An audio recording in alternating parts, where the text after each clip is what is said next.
Hello friends, welcome to Gyanshila education. तो दोस्तों, एक बहुत इंपॉर्टेंट इशू अभी चल रहा है। जैसा कि गवर्नमेंट ने कह दिया है, 10 तारीख को ये मीटिंग हुई है, 10 तारीख को ये न्यूज़ आई है और 11 तारीख को न्यूज़पेपर पर छपी है, जिसमें गवर्नमेंट ये कह रही है कि हम अगले साल सीईटी एग्ज़ाम कंडक्ट करवा लेंगे। तो अब सवाल ये हो रहा है कि जो पुराना डेवलपमेंट हमने देखा, उसके बेसिस पे हम क्या ये कह सकते हैं कि सीईटी का जो एग्ज़ाम है वो 2024 में कंडक्ट होगा या नहीं होगा। मैं आपको इस वीडियो में प्रूफ दे दूंगा कि सीईटी का एग्जाम कंडक्ट नहीं होगा अगले साल। ठीक है, ये मैं प्रूव कर दूंगा। आप थोड़ी देर रुक जाओ और देख लो, आपको समझ में आ जाएगा कि एक्चुअली कहानी क्या है ना। अब देखो, सबसे पहली बात तो ये चीज़ आई कहाँ से।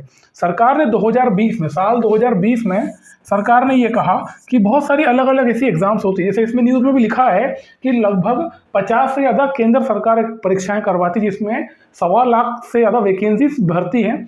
तो होता क्या है ना, ये 50 से ज़्यादा एग्जाम्स या बहुत सारी एग्जाम्स ऐसी होती है जिसके लिए एजुकेशन क्वालिफिकेशन एक जैसा होता है, एलिजिबिलिटी क्राइटेरिया एक जैसा होता है। तो एक जैसा एलिजिबिलिटी क्राइटेरिया है तो अलग अलग एग्जाम क्यों लेना। तो सरकार ने कहा कि भाई सबको मर्ज करके एक कॉमन एग्जाम करवा लेते हैं, जिसको हम कहेंगे सीईटी, कॉमन एलिजिबिलिटी टेस्ट। ठीक है, अब सीईटी में ऐसा नहीं होगा कि पूरी एग्जाम ही कॉमन होने वाली है। हर एग्जाम के अलग अलग फेजेस होते हैं, प्रीलिम्स, मेंस, इंटरव्यू या प्रीलिम्स, मेंस, डिस्क्रिप्टिव। जो प्रीलिम्स वाला एग्जाम है हर किसी का, जैसे कि आईबीपीएस का प्रीलिम्स होता है, एसएससी का टीयर 1 होता है, इनको मर्ज करेंगे। मतलब हर एग्जाम के जो प्रीलिम्स है वो सीईटी करवाएगा, बाकी जो मेंस एग्जाम है वो खुद ही अपने अपनी स्तर पे होने वाले हैं। अब हो क्या रहा है, 2020 में ये बात गवर्नमेंट की तरफ से आई है। उन्होंने कहा कि हम तैयार हो गए, हम तैयार कर रहे हैं, 2021 से हम सीईटी एग्जाम कंडक्ट करवाएंगे। 2021 आया, चला गया, सीईटी एग्जाम नहीं हुआ। फिर 2021 के अंत में फिर से बोला कि 2022 में करा लेंगे। 22 भी आया और चला गया, एग्जाम नहीं हुआ।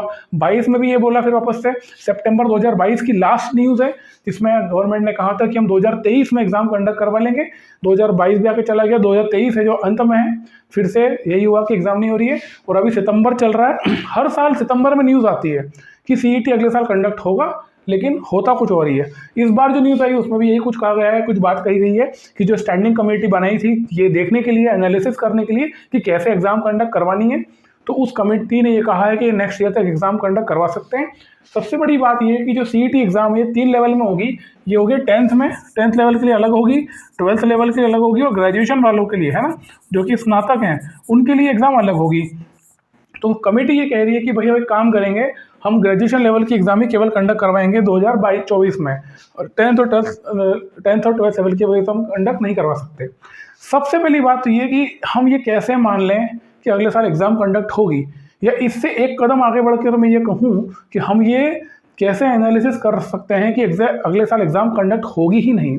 देखो, सबसे बड़ी बात यह है, इसी न्यूज़ में ये कह रहे हैं 117 जिलों में 1000 से अधिक परीक्षा केंद्रों में एग्जाम होगी, है ना। अब एक्चुअल में जो इसका ड्राफ्ट आया था, पहली बार जो सीईटी का ड्राफ्ट आया था, जो कि पार्लियामेंट में फाइनेंस मिनिस्टर ने भी इसको पेश किया था बजट के टाइम पे, 2022 के बजट में, तो उसमें कहा गया था कि 1000 एग्जाम सेंटर्स होंगे। और ये एग्जाम सेंटर कौन से होंगे? District level exam centre. ठीक है, डिस्ट्रिक्ट लेवल का मतलब क्या हुआ? भारत के अंदर 766 जिले हैं। कितने जिले हैं टोटल? 766 जिले। गांव की बात नहीं कर रहा हूँ, गांव तो लाखों में, 766 तो केवल जिले हैं। तो सरकार ने ये कहा कि बच्चा जो है वो एग्जाम की तैयारी करता है, लेकिन क्योंकि बहुत दूर सेंटर आता है उसका, तो उसको खर्च होता है, पैसा खर्च होता है, समय चला जाता है, काफ़ी इश्यूज फेस करने पड़ते हैं, ट्रांसपोर्टेशन प्रॉब्लम आती है। तो हम क्या करेंगे, हम डिस्ट्रिक्ट लेवल सेंटर खोलेंगे, 1000 से ज़्यादा सेंटर खोलेंगे, मतलब 766 जिलों में 1000 सेंटर, मतलब हर जिले में मिनिमम एक सेंटर होने वाला है। ठीक है, अब यहाँ पर देखो क्या बोल रहे हैं, यहाँ पर बोल रहे हैं 117 जिलों में 1000 से अधिक सेंटर्स खोलेंगे। मतलब बात करी क्या थी? डिस्ट्रिक्ट लेवल, मतलब कि 766, और कर क्या रहे हैं 117 जिलों में। मतलब क्या हुआ, ये 649 जिले भारत के आज भी ऐसे ही रहने वाले हैं जहाँ पर सेंटर होगा ही नहीं।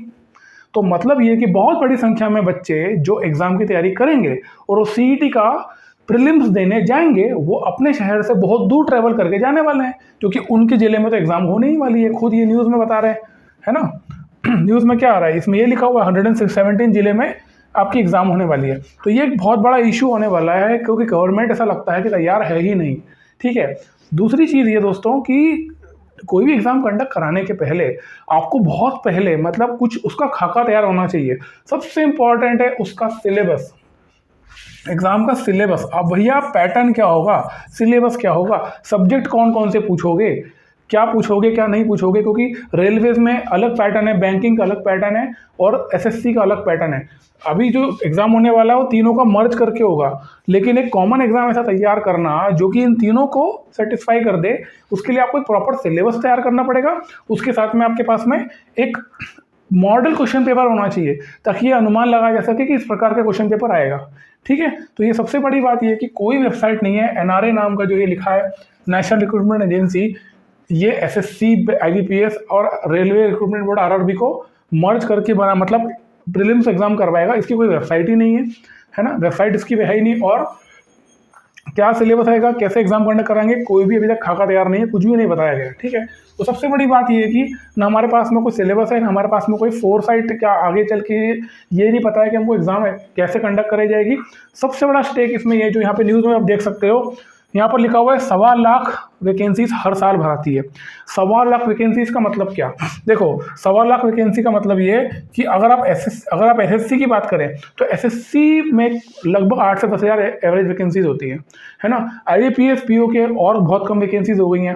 तो ये बहुत बड़ा जो वैकेंसी का जो है, जो ज़्यादा वैकेंसी वो है रेलवे की, आरआरबी की, है ना।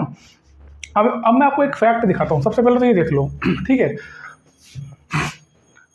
हमारा जो एसएससी सीजीएल का 2022 वाला एग्जाम हुआ था, उस एग्जाम की जो नोटिफिकेशन आया था वो 17 सितंबर 2022 को आया था, है ना। फिर टीयर 1 आपका 9 फरवरी को हो गया, फिर टीयर 2 का आपका एग्जाम मार्च में हो गया और रिजल्ट आ गया आपका 13 मई को। अब आप देखो, कैलकुलेट करो, एक एग्जाम एसएससी कंडक्ट करवा रहा है जो कि 8 महीने में कंडक्ट करवा रहा है। 8 महीने में, मतलब उसका नोटिस आ रहा है, वहाँ से अगर चलें वो फाइनल रिजल्ट तक, ये 8 महीने के अंदर, 8 महीने से भी कम समय एक्चुअली, 17 से 17 मई होता तो 8 महीने होते, 8 महीने में भी 4 दिन कम, मतलब 8 महीने के अंदर एग्जाम कंडक्ट करवा दिया और रिजल्ट दे दिया। और अगर आपको 4 महीने अगर फाइनल ज्वाइनिंग में भी लगता है तो आप ये मान सकते हैं कि आपको जिस दिन एग्जाम नोटिस आ रहा है उससे 1 साल के अंदर आपकी ज्वाइनिंग आ जाएगी, मतलब आपके अकाउंट में तनख्वाह आना शुरू हो जाएगी। जबकि ये फास्टेस्ट है, इससे फास्ट अगर यूपीएससी भी नहीं होता। आप यूपीएससी का 2022 का निकालेंगे तो 2 फरवरी का नोटिस आया था और 23 मई 2023 को उसका फाइनल रिजल्ट आया था। यूपीएससी का जो एग्ज़ाम होता है वो लगभग 18 महीने का होता है, ठीक है ना। और आप अगर ज्वाइनिंग की बात करें तो थोड़ा सा और डिले होता है, तो लगभग 15 से 18 महीने यूपीएससी ले रहा है। एसएससी सीजीएल 8 महीने ले रहा है। अब आप मजे की बात देखो, अगर सीईटी कंडक्ट होता है, लेट्स से सीईटी कंडक्ट हो रहा है अगले साल, है ना, तो सबसे बड़ी प्रॉब्लम क्या होने वाली है इसमें, रेलवे, आरआरबी हो गया, एसएससी हो गया, स्टेक होल्डर्स कौन है, और आईबीपीएस हो गया, ये 3 स्टेक होल्डर्स हैं आपके। भैया ये तो सही चल रहा है अपनी जगह पे, ये भी सही चल रहा है, प्रॉब्लम कहाँ है, इनको प्रॉब्लम है। क्यों प्रॉब्लम है, क्योंकि इसकी एक तो संख्या बहुत ज़्यादा है, करोड़ों में बच्चे अप्लाई करते हैं। अब होगा क्या, मान लो आपने प्रीलिम्स एग्जाम कॉमन रख दिया, है ना, जो कि सीईटी के थ्रू हो रहा है, तो सीईटी के थ्रू अगर प्रीलिम्स होगा तो वो उसमें करोड़ 100 बच्चे, मतलब मिनिमम 1.5 से 1.5 करोड़ बच्चे अपीयर होने वाले हैं। और 1.5 करोड़ बच्चों को एग्जाम दिलवाने के लिए आपको 2 से ढाई महीने चाहिए। तो ये जो एग्जाम है, जो कि एसएससी का एग्जाम है, अभी जो प्रीलिम्स हो रहा है एसएससी का, जो टीयर 1 हो रहा है, वो तो 10 दिन में खत्म हो जा रहा है। वो एग्जाम चलेगा 2.5 महीना 3 महीना। और जितना लंबा एग्जाम चलता है उतनी ज़्यादा इरेगुलरिटी होने की संभावना बढ़ जाती है, क्योंकि हमको पता है, हमने नॉर्मलाइजेशन का जो इश्यूज आते हैं हमने फेस किए हैं पहले भी। हमने टीयर 2 में फेस किया, 2019 वाले टीयर 2 में सीजीएल में क्या रामायण हो गई थी, है ना। तो ये 2-2.5 महीने में आपको कम बता रहा हूँ, मतलब जितनी बड़ी संख्या में बच्चे अप्लाई करेंगे उतनी ज़्यादा लंबा एग्जाम चलने वाला है ना। फिर उसका स्कोर कार्ड आएगा, जो भी जब भी स्कोर, क्योंकि जब एग्जाम इतना लंबा चलेगा तो डेफिनेट सी बात है रिजल्ट आने में भी बहुत टाइम लगता है ना। और आप आरआरबी की हालत देख सकते हो, आरआरबी 3-3, 4-4 साल में एग्जाम ही कंडक्ट नहीं करवा पा रहा है ना। अभी मेरे ख्याल में 2019 वाला एग्जाम शायद कंडक्ट हुआ, उसके बाद कोई एग्जाम के पता ही नहीं है, लाखों की वैकेंसी खाली पड़ी हुई है आरआरबी में। तो होगा क्या, देखिए ये जो आपका एसएससी है, आईबीपीएस है, ये बढ़िया चल रहे हैं, अपना काम सही कर रहे हैं, और ये अगर आरआरबी को उसमें घुसा दिया तो ये इन दोनों का सत्यानाश कर देगा। और जो बच्चा, जैसे मैंने आपको पूरा डेटा बताया, अभी 2022 का रिजल्ट देखो आप, नोटिस आ रहा है, वहाँ से रिजल्ट आ रहा है, मतलब आपको ये मालूम पड़ गया, आपने एग्जाम का फॉर्म भरा और आपको ये मालूम पड़ गया कि आपका सिलेक्शन हो गया। इसमें 8 महीने लगे हैं खाली, और अगले 3-4 महीने में आपकी ज्वाइनिंग आ रही है। विद इन 1 ईयर आपका काम हो जा रहा है, और यहाँ पर आपका 1.5-2 साल काम हो जाएगा। अगर आरआरबी का घुसा देते हैं अगर इसमें, तो ये 1.5 से 2 साल पे कहानी चली जाएगी। तो मैं आपको जेन्युइनली बता रहा हूँ दोस्तों, पहली बात तो ये गवर्नमेंट की प्रिपरेशन दिखती नहीं है। जो मैंने आपको बताया यहाँ पे गणित जो समझाया है ये वाला, कि डिस्ट्रिक्ट लेवल सेंटर खोलने की गवर्नमेंट ने बात करी है। उनका जो मूल उद्देश्य था वो यही था कि हमारा पर्पस क्या है, हर बच्चा जो एक शहर से दूसरे शहर में एग्जाम देने जाता है और वो परेशान होता है, ट्रांसपोर्टेशन इश्यूज आते हैं, पैसा खर्च होता है, दिन खराब होता है, एग्जाम के ठीक पहले अगर वो ट्रैवल कर रहा है तो फोकस नहीं कर पाएगा, दुनिया भर के पछड़े होते हैं। तो उससे बचाने के लिए हम डिस्ट्रिक्ट लेवल सेंटर खोलेंगे, हर डिस्ट्रिक्ट में एक सेंटर मिनिमम होगा। ये गवर्नमेंट का क्लेम था जो सीईटी का जो ड्राफ्ट आया था उसमें। तो ये क्लेम कहाँ चला गया? टोटल डिस्ट्रिक्ट कितने 766 है, और अभी अगर आप देखेंगे तो 117 टोटल सेंटर्स अलॉट किए गए हैं। टोटल सेंटर जो है वो 117 अलॉट किए हैं। मतलब ये कि 650, मतलब कि 649 डिस्ट्रिक्ट्स ऐसे होंगे उन जिलों में जो बच्चे रह रहे हैं उनको अभी भी ट्रैवल करके दूसरे जिलों में जाना पड़ेगा। तो प्रॉब्लम तो सॉल्व हुई ही नहीं।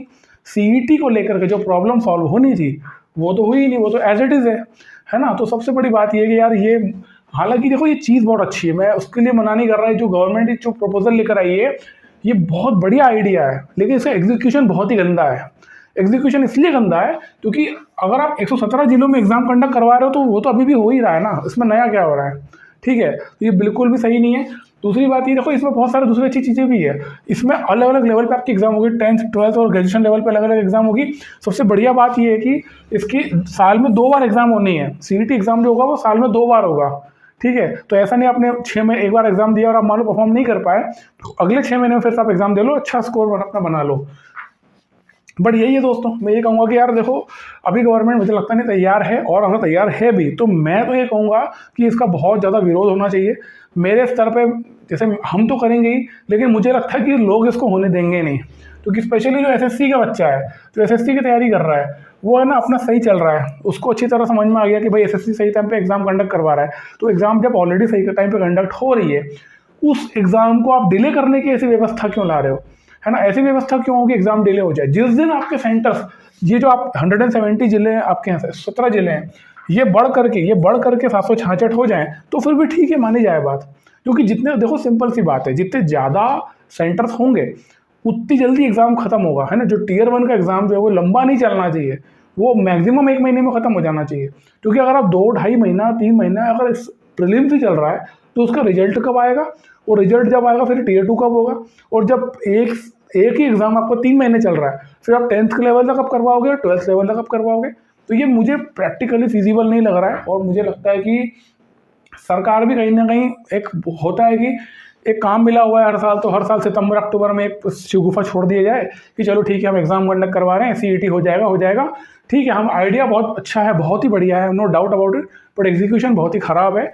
ये बिल्कुल भी मान्य नहीं है, इसका कोई मतलब ही नहीं है इस प्रकार से एग्जाम कंडक्ट कराने का। और जहाँ पर आप देख सकते हो कि आईबीपीएस अपना बढ़िया काम कर रहा है, एसएससी अपना बढ़िया काम कर रहा है, तो ज़बरदस्ती इसको बीच में घुसा। आप वैसे भी एग्जाम तो ले नहीं रहे हो, आरआरबी एग्जाम तो आपने बंद ही कर रखा है ना, तो उसको घुसा करके क्यों कबाड़ा करना पूरी बाकी की प्रोसेस का? है ना, इवन ज़्यादा बेहतर है कि जो चल रहा है वो चलने दिया जाए। और मेरा भी यही मानना है कि जो एग्जिस्टिंग सिस्टम है वही रहे। और जैसा मैं आपको बता रहा हूँ 99% चांसेस हैं कि सीईटी नहीं होगा। ठीक है, तो अब ये मान के चलो, प्रिपरेशन अपनी करते रहो। अगर मान लो गवर्नमेंट इन सब चीज़ों को दरकिनार कर भी दे, जैसे मैंने आपको बताया अभी, ये जो 170 जिले हैं, जबकि टोटल तो 766 डिस्ट्रिक्ट्स हैं, और 117 जिलों में एग्जाम कंडक्ट करवा रहा है, तो बाकी के 600 650 जिलों में जो रहने वाले बच्चे हैं उनको ट्रैवल करना पड़ेगा। इसको गवर्नमेंट इग्नोर करके एग्जाम करवा भी देगी तो भी मुझे लगता है कि देश भर में इसका बहुत ज़्यादा विरोध होने वाला है। जो बच्चे एसएससी और आईबीपीएस में जुड़े हुए हैं, बैंकिंग में जुड़े हुए हैं, वो इसका विरोध करेंगे ही करेंगे। क्योंकि वो क्यों फंसेंगे ना भाई, आप अच्छे बच्चे हो, पढ़ने वाले बच्चे हो, आपकी एग्जाम हो रही है, आप 8 महीने एग्जाम का फॉर्म भर रहे हो, उसकी 1 साल में आपकी ज्वाइनिंग आ रही है, सीईटी आ जाएगा, वही ज्वाइनिंग आपकी 2 साल में आएगी, तो आप 1 साल का आपकी सैलरी का नुकसान क्यों करोगे? सीधी सी बात है ना। तो मैं ये कर रहा हूँ। और बहुत सारे बच्चों का कहना भी है कि अभी हमको कन्फ्यूजन है, हम नहीं कर पा रहे। मैं आपको एक सिंपल से इसके लिए लॉजिक बताता हूँ।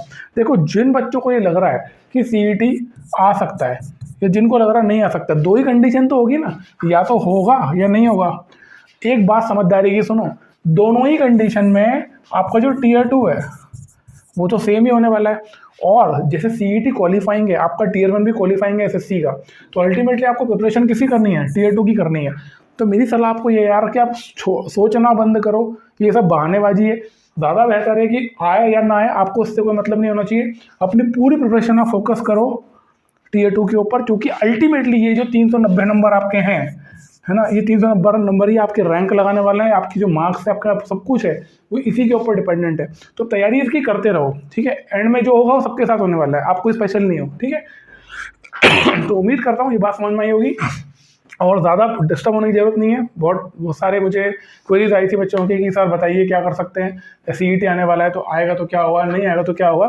तो कुछ भी हो, वैसे मेरे हिसाब से तो नहीं होने वाला है, और अगर होता भी है तो उसका हम विरोध करेंगे क्योंकि ये सही नहीं है ना, जो फीजिबल नहीं है, अननेसेसरी एग्जाम्स को डिले कर देगा, ठीक है। जब तक कि गवर्नमेंट इतने ही समय में वो एग्ज़ाम कंडक्ट करवा ले तो बात अलग है। अगर उसी एग्ज़ाम को अगर आप 3 महीने खींचोगे तो कोई मतलब ही नहीं। जो एग्ज़ाम 10 दिन में खत्म हो रहा है उसको 3 महीने तक क्यों खींचा जाए अननेसेसरी, ठीक है। तो ये बात थी, टीयर 2 के लिए फोकस करो, टीयर 2 वही रहने वाला है, टीयर 2 चेंज नहीं होगा, ठीक है। तो मिलते हैं अगले वीडियो में, थैंक यू सो मच, जय हिंद।